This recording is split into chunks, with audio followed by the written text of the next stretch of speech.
Imagine walking into a meeting and feeling invisible. You have brilliant ideas, but they are overshadowed by louder voices in the room. My guest today, Stacey Chazin, knows this feeling all too well. And to be honest, so am I. As an introvert who once believed she had to change who she was to succeed, she learned to lean into her natural strength and found her power as a leader. And in today's episode, I'm thrilled to welcome Stacey Chazin. She's a leadership coach who helps introverted professionals like you use their unique gifts to become impactful leaders. And we're diving into powerful strategies for making your voice heard in meetings, communicating assertively, and thriving in workplaces designed for extroverts. Hi, everyone, and welcome to another episode of From a Woman to a Leader, a podcast dedicated to discussing women's unique challenges in the tech industry. I'm your host, Limor Bergman-Gross. For those who don't know me, I used to work in tech.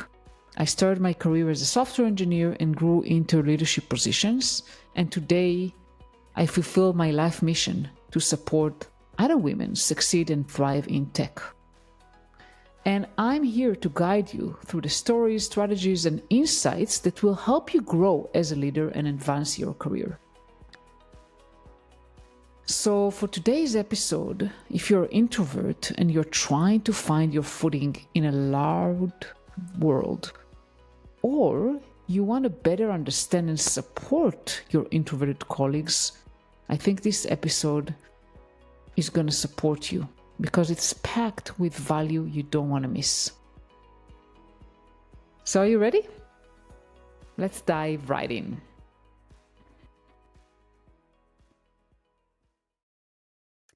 Hi, Stacey. How are you? I'm wonderful, Limor. How are you? I'm wonderful as well, and it's great having you here. Thank you. Very happy to be here. And you know, we are talking about something that is near to me, and also, you know, a topic I never get tired of, like introversion and like how introvert people can influence effectively. So I'm super excited about our conversation today. Great. Obviously, it's a topic that I never get tired of talking about either. Yeah. So happy to have the chance to connect with someone who's so like-minded. Yeah, absolutely. And before we dive in, why don't we start maybe with your own personal journey? I know that, you know, you started in marketing, public relations, you moved to health policy and then transition into leadership coaching. So can you share a little bit about your journey and kind of what drew you to leadership coaching? Yeah, great question. And I will say that my journey actually, as I've been telling this story time and again, I realized that my journey really started probably in preschool. And I say that because when we're as young as preschool age, really our whole lives, we get messages, we hear the message either overtly or implied that being more social, having more friends, wanting to play with the kids on the playground in a big group rather than going off on our own. All those things are preferable to wanting to be either by ourselves or have just a few friends or read a book, do a crossword puzzle. All those things, the types of behaviors and preferences that we later learn are associated with being introverted. And I went through decades of my life growing up in school, in college, and in the early and mid stages of my career, hearing these same messages and not really having it register that these messages had made me feel somehow less than. I felt like I needed to change who I was, to be more social, to want to collaborate all the time, to want to network, to want to be out in the world with more friends, not sit home on a Saturday night, all those things professionally and personally. And they had really gotten into my head in a way that they produced some limiting beliefs in me, namely that I couldn't be a leader, that I wasn't dynamic, that I wasn't someone who others were going to find inspiring or wanting to work with. And it wasn't until, so as you said, I worked in marketing and communications for a while.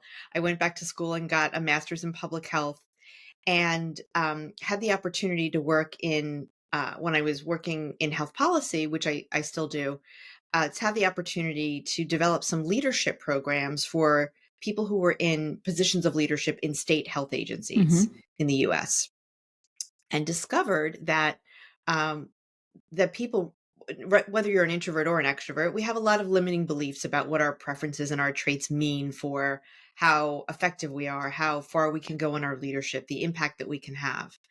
And I started learning more about that. I completed a Myers-Briggs assessment, which, for your listeners who might not know, the Myers-Briggs Type Indicator System, or MBTI, is the world's most commonly used personality assessment, and it reveals what our preferences are on a number of different dimensions, including whether we're introverted or extroverted, right? Which means how we get energy, how we're energized by the world. And I had this aha moment when I did my first Myers-Briggs that there's a word for who I am, and that's an introvert. And I read this report that I said at the time was like a window to my soul. I really saw myself in it and realized that as an introvert, or being an introvert, it was not a limitation, but I had all these gifts and strengths that I could bring forth. And if I stopped pretending that I was introverted and leaned into those, that I could be a lot more successful, have a greater impact, and be a happier person. So I got bit by the leadership bug, so to speak. Through that experience, I decided to go back to school and get a master's in organizational development and leadership. And I came out of that program absolutely convinced that the way that we all can be the best versions of ourselves, professionally or personally, is when we lead from a place of self-awareness. And that's what I do in my coaching practice. I guide people who have identified as being introverted to let go of the notion that they are somehow not enough, that they need to change who they are to be successful at work, and to be self-aware of the gifts that they bring.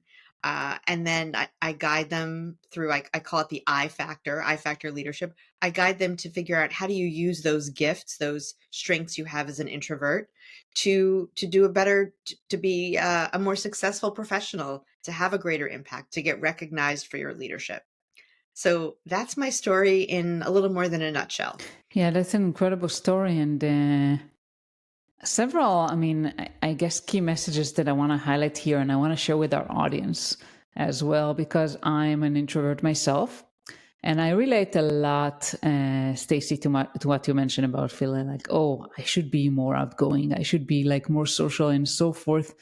To be honest, I feel like nowadays it's even harder. I see my kids like they're with some kind of electronic device, with them Yes, all day long. So I think social skills are getting even harder nowadays.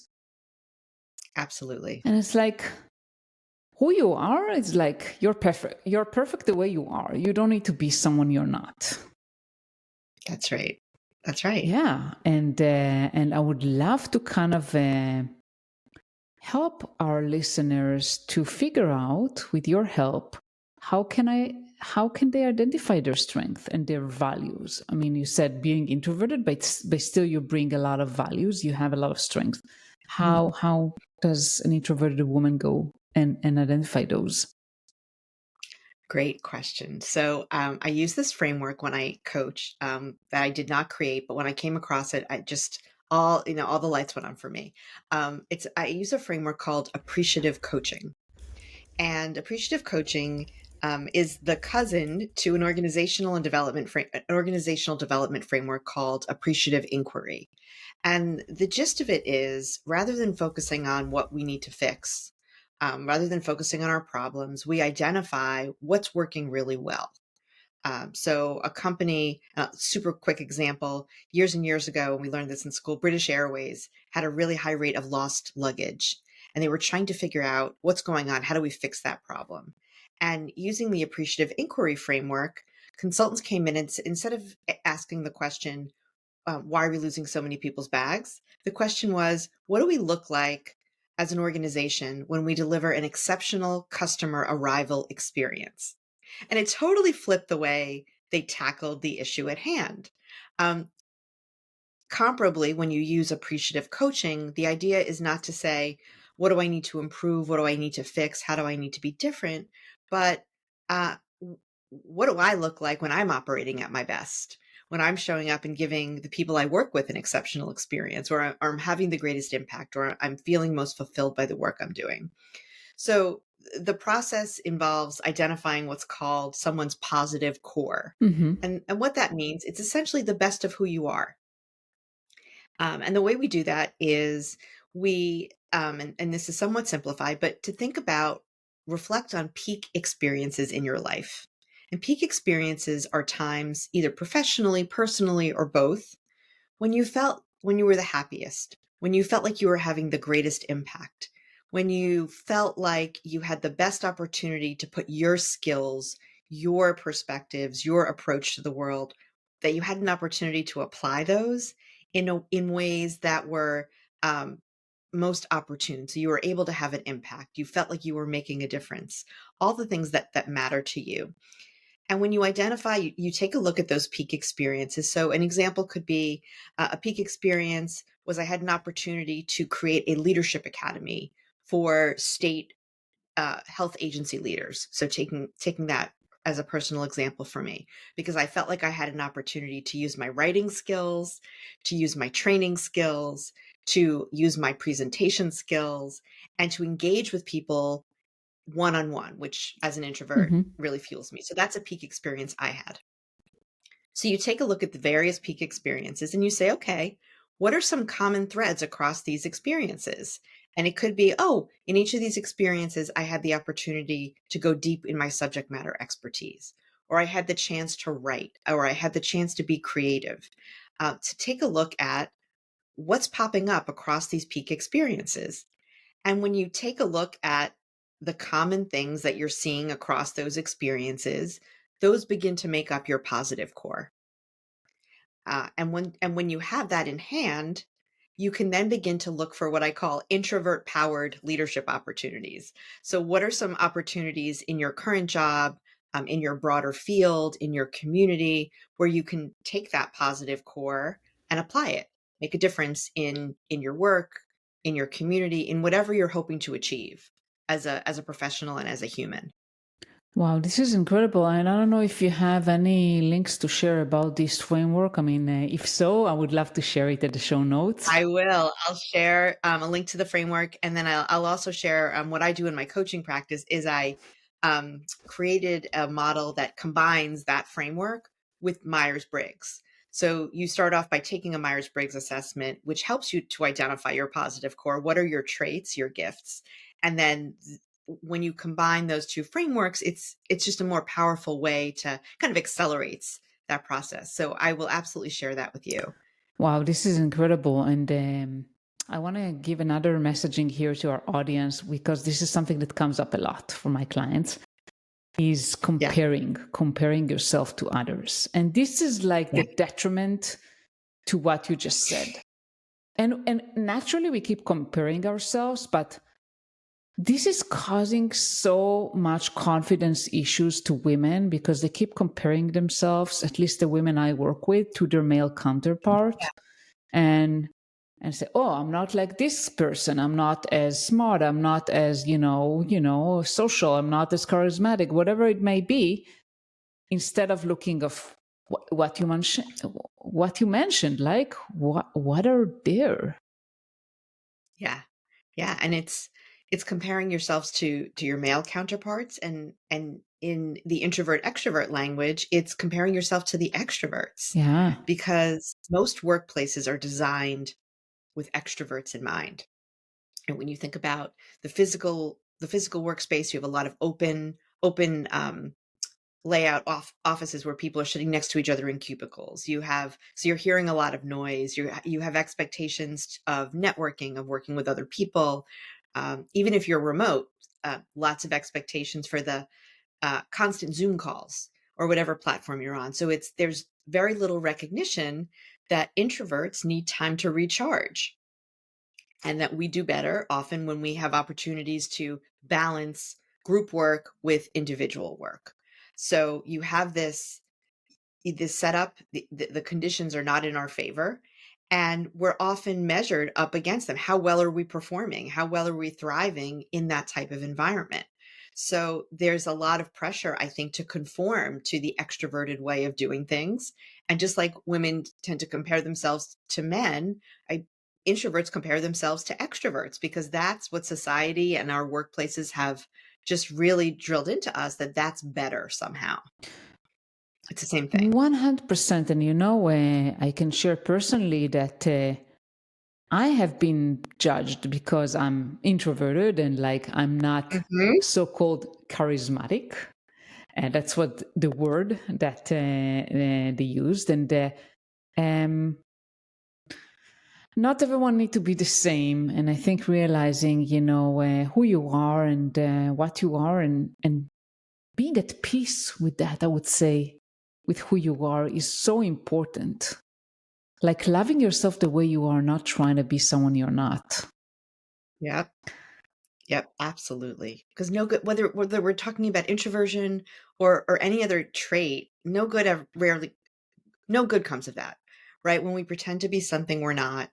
It's good to step outside your comfort zone, right? Here and Yeah, for there, sure. but not to take on a persona that really isn't you, because you're not going to be able to sustain that, and you're not going to be as good as you can be in any role if that role is not aligned with how you're wired.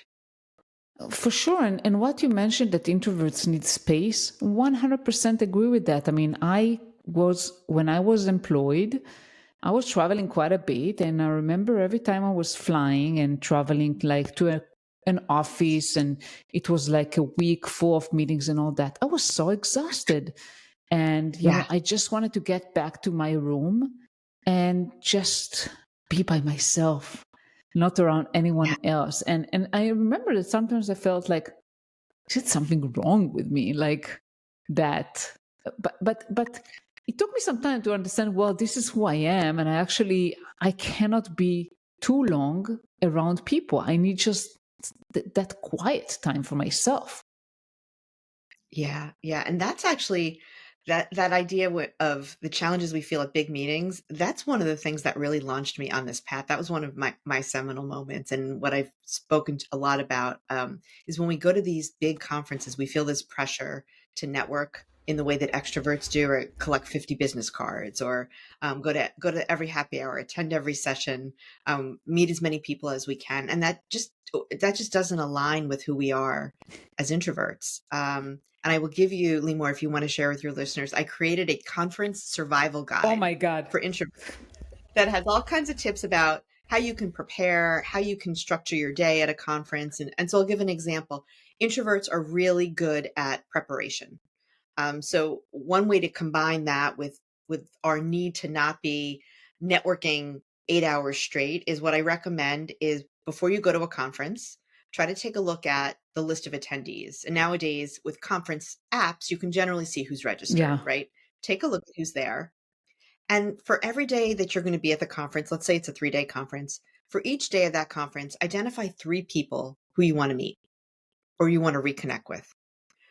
Prepare by reading up on them, look at their LinkedIn profile or their website, and identify what's one thing you want to get out of the conversation, right? It could be a piece of career advice. It could be wanting to learn more about a paper they wrote. It could be maybe it's even a job you're looking for to change the job you hold. And prepare yourself, make yourself those notes, find 3 people a day. Once you've met the 3 people, you've done your duty for the day and let yourself off the hook. If you happen to meet more people, wonderful, but don't feel that pressure to say, oh, I need to meet 15 more people so that I can feel like I really took advantage of this networking opportunity. This Right. is music to my ears, Stacey. Ah, And I mean, first of all, I would love to get that conference survivor guide and you share it got with it. my audience. But also, like, I realize it's not the quantity because how many people go to conferences? And today, I don't know if people use actual like business cards or like what I use. Usually, it's like the Yeah. QR code of the LinkedIn app or whatever. And then you just connect with a bunch of people. And at the end of the day, at least me, I don't even remember who they are. Yeah.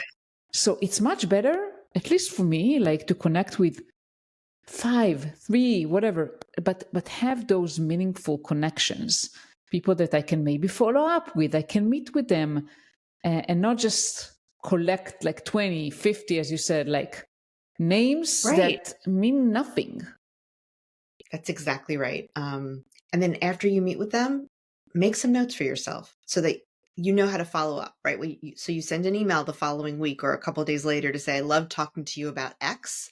Thank you for your advice or thank you for this. And what's some follow up action you want to take with them? And you're not going to be able to do that if you meet 50 people. Absolutely. So that's exactly right. They're going to remember you, more likely to remember you. You're going to make a better impression and you're going to get more out of it. And you're not going to be completely depleted energetically, which I know I used to, when I would do a 12-hour conference day, I would just collapse at night. And then the next morning, it was hard to muster the energy to do it all over again. So maybe you let yourself off the hook. You don't go to the dinner that night, or you take a break in the middle of the afternoon and you go for a walk outside, or just go up to your room, your hotel room to decompress a little bit, right? You have to take care of yourself and respect how you're going to best be functioning as an introvert, as a human, or it's going to not go well for you. Absolutely. And I have a trick when I meet people at a conference. Let's say I connect with them, I immediately send them a message on LinkedIn. And I say, hey, Stacey, it was really great meeting you at a conference and talking with you about blah, blah, blah. I would love to meet. Here is a link. So that way, it's like I don't forget who you are and what we talked about. And I immediately follow up with like, assuming like you are someone who I'm interested in meeting with. That's what I do, because otherwise I'll just forget about it and I'll just go on with my busy schedule and move Yeah. on. I think that's brilliant. I think I might need to update my guide to include that. I do talk about doing electronic follow-up, but I think doing it while you're there, right, in the moment or an hour later or even that evening, I think that's so smart. And it also communicates to the other person that you valued the meeting. You weren't just doing it to collect their business card. Yes, and I think It makes you another reason is that I do that is that, well, the person might still remember who you are if you send them the same day. If I sent you a message, I met you at a large conference and I sent you a message like after a week, you may not remember exactly, like maybe vaguely memorable. you remember my face, but you'll not remember like, was Limor? What did he talk about? Like, Exactly. Exactly. Yeah, that's really smart. So it's strengthening the connection, it's the self-care, so you're being the most functional you can be the following day or that evening, and you're really maximizing the opportunity you had to build your network and to take advantage of this opportunity, whatever it is your goals are professionally to get out of that networking. yeah, and I've been in September. I was in Vienna in a conference, and for me, like every time I go to a conference, I do it. I mean, there are some things I enjoy, but in general, it takes a lot of toll on me. It's really difficult for me. And it was a full day, and I decided like, okay, at 5 p.m., I'm just going. Like, I'm not staying. I'm not going to dinner with anyone. Love it. Like, I'm just done for the day. Like, it was too much for me to handle. And it's okay. There is no right and wrong. You don't have to be like the party person, like you go for drinks or whatever after the sessions are over. You can do that if you want, but if you don't, that's okay Yeah. as well.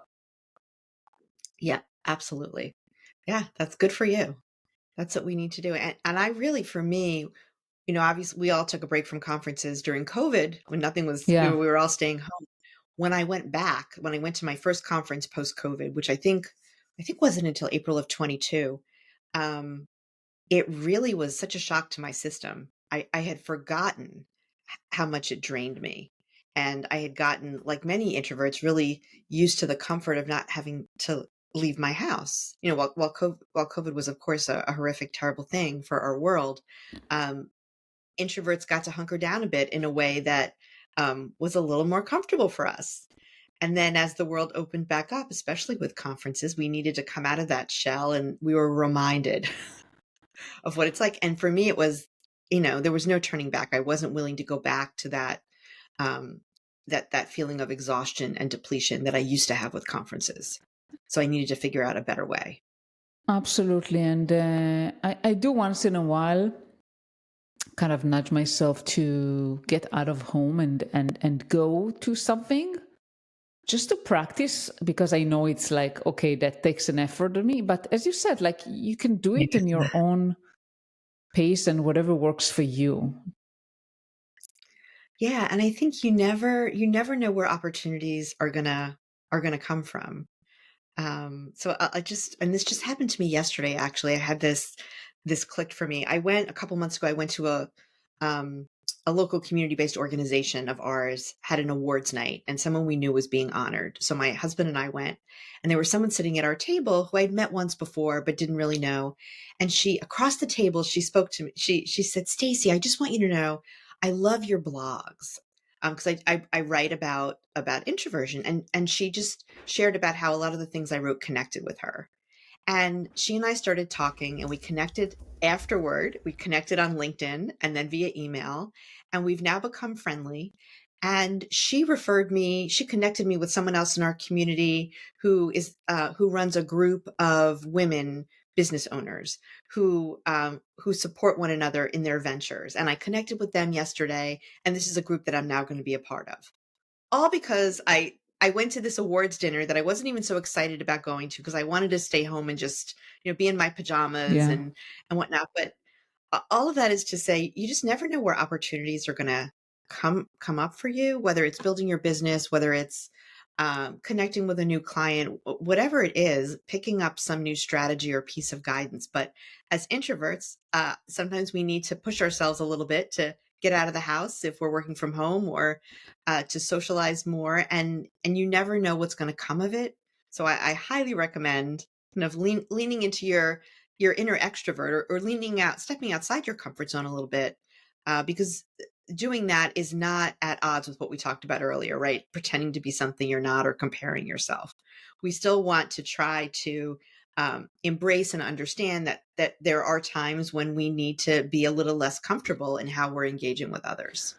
Yes, that makes total sense. And I think, Stacey, I mean, as much as we have technology and all that, there's still nothing compares to face, like to connecting with people. It's true. It's true. It really is. Um, So it's just, but what it is it's not, and this holds true for all the different ways we function and operate.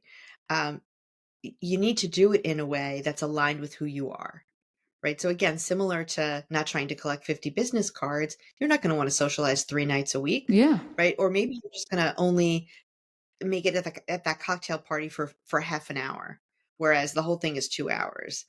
Recognize how you can do these things in ways that align with how you're wired, and you're going to be at your best, and you're not going to be depleted. That's what it's all about. Amen to that. So, what else do you want to share that maybe I haven't asked you? Is there anything kind of top of mind for you that you feel like is going to be valuable for the women out there listening to us? Yeah, so one of the things that we women struggle with, myself included, is advocating for ourselves, negotiating for what we're worth. And I used to have a very hard time doing that, not only because I'm a woman, but because of my, when I look back now, I realize too, because of my introversion. So introverts tend to not enjoy conflict. We tend to not be comfortable with self promotion. So talking about all the wonderful things we've done and why it means we deserve this, that, or the other thing. And one of the things I've been writing about recently and talking to women about is, how can you, as an introvert, advocate for yourself? Whether it's at your annual performance review or when you're negotiating for a raise or a promotion. And similar to what I talked about at the start of the show, being successful in that space goes back to your positive core, right? What are you really good at? So one of the things that we tend to be good at, I talked about preparing, I talked about writing. So over the course of a year, keep a file of your accomplishments. Keep an email folder. Whenever you receive an email from someone acknowledging a contribution you made or some positive role you played in something, set goals for yourself for your negotiation in ways that are aligned with your introversion. So what are you hoping to get out of it? It's not that you're hoping to get some big platform where you're going to have to engage with a lot of people over time, but what can you do to set yourself up and set your manager up to know that this is what you're hoping to get this is what you're hoping to get during the next performance appraisal or during our next negotiation, and then prepare for that meeting and show up in the meeting in ways that tap into your we tend to be really good at reading body language, picking up on nuances. So tapping into if someone's leaning back, it probably suggests, and crossing their arms, it probably suggests that they're feeling a little defensive. They're not agreeing with what you're saying. If they're making eye contact, if they're leaning in, it probably means you've hit on something that does align with their priorities or their preferences. So to think about, take a look at your positive core, think about introverted traits that you have, and then there are ways that you can leverage those to be more effective at your performance review or at your negotiation. And I have some tools I can share with you, like a quick cheat sheet on that as well. Some strategies that introverts can use when they're negotiating. So that's a big one. I have found that and I'm not employed anymore either. I'm happily self-employed, but I still find myself negotiating, whether it's for a new contract or a new project or something else in my life. I take a step back and I say, okay, introvert, how can you own this conversation? What can you do to communicate your value, to be confident, and do these things in ways that don't feel like icky and uncomfortable to us?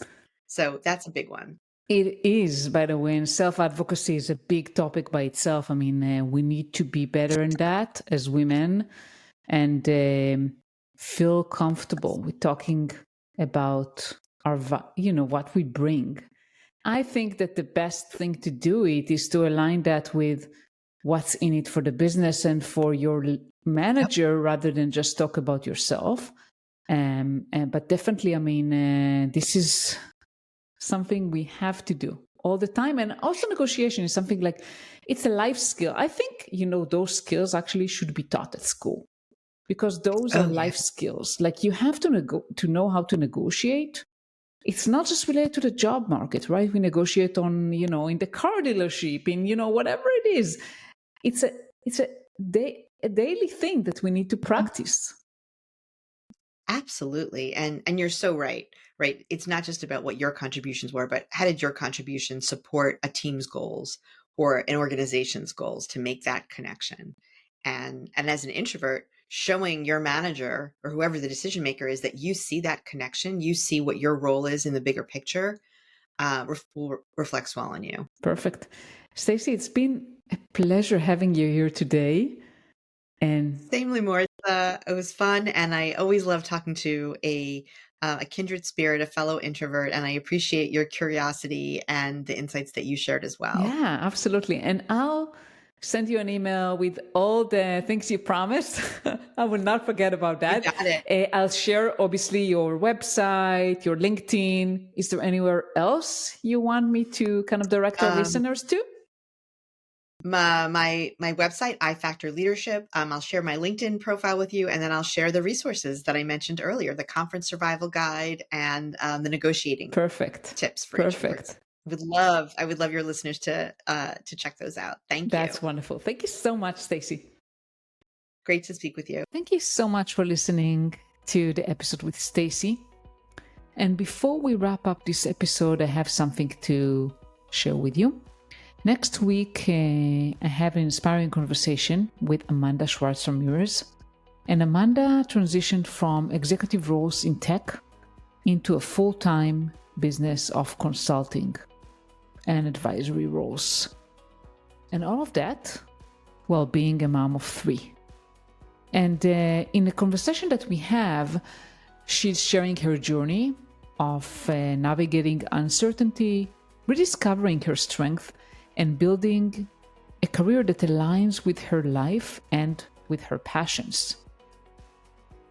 So I want to call out to everyone that is listening that maybe you think about moving from traditional roles that you're doing into designing a career on your terms. And if that's the case, I think this episode is for you. In order to not miss it, make sure to subscribe to my podcast and Sign up also for my newsletter because I share every week tips and resources with you.